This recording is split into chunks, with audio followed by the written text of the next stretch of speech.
G'day there. I made my first spark gap Tesla coil. Pretty cool. I'm really enjoying this.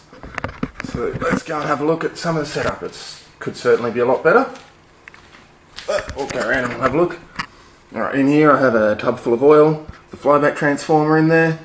I've got my standard Joule Thief driver on the flyback wound onto the extra part of the core. Joule 3055 transistors. I'm running 800k of resistance via all these 100 ohm resistors going to the base.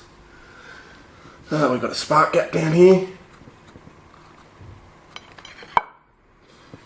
And we've got some of my cup caps sitting in an oil bath to help stop them shorting out and keep the losses down. And they're in series with the primary coil, which is some ATX wire wrapped around this plastic cup. We've got, what have we got there? 1, 2, 3, 4, 5, 6, 7 turns. There's about 1100 turns on the secondary.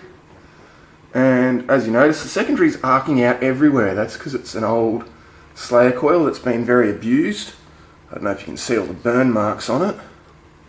There's one there. And it's also got the wires all bunched up and stuff. There was some small white arcs, really tiny little ones, a millimetre or less long. And I thought I'd stop them by spraying some vegetable oil on there. And it turned the small little white arcs into those great big purple arcs. So that was a bit of a fail, but it's kind of cool at the same time. So there we go, and the voltage is pretty impressive. As you would have seen in some of those globes, it actually turns a lot of things that would normally be insulators into conductors. For example, I'll take this light globe here, just a standard old incandescent light globe with a broken filament. Doesn't work anymore. And when I turn the transformer on, the arcs will come straight off the top load wire, through the glass and onto the inside of the light globe, as I shall demonstrate.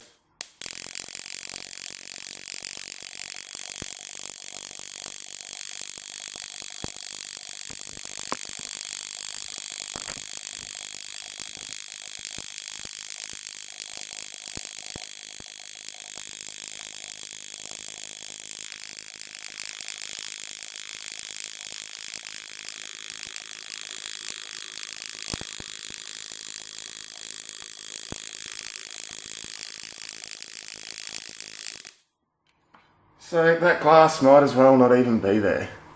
How cool is that?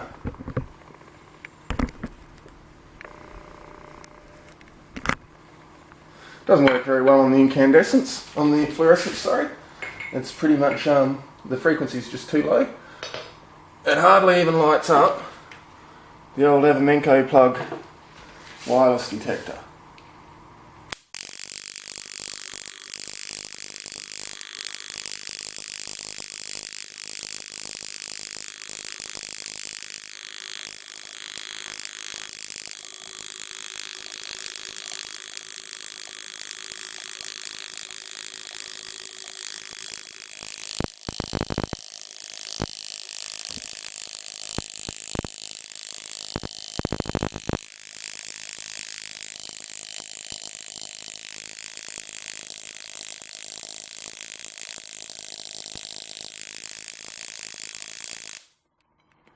The other thing you see there is this plastic cup down the bottom.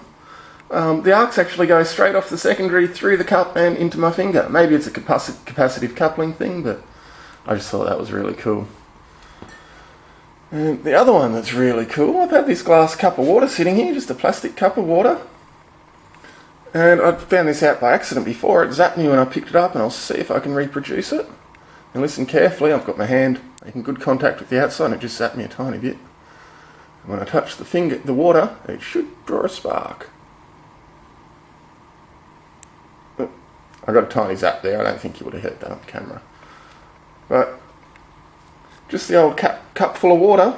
I get one polarity of charge on the outside, I'm not sure which, and the other polarity in the water in the middle. I'd say the water's going positive, but when I first found it, the cup had been sitting there for half the day, and I've been experimenting a lot. And I picked it up, and I've pulled a good inch or two of arc off of it. Quite a big strong white spark.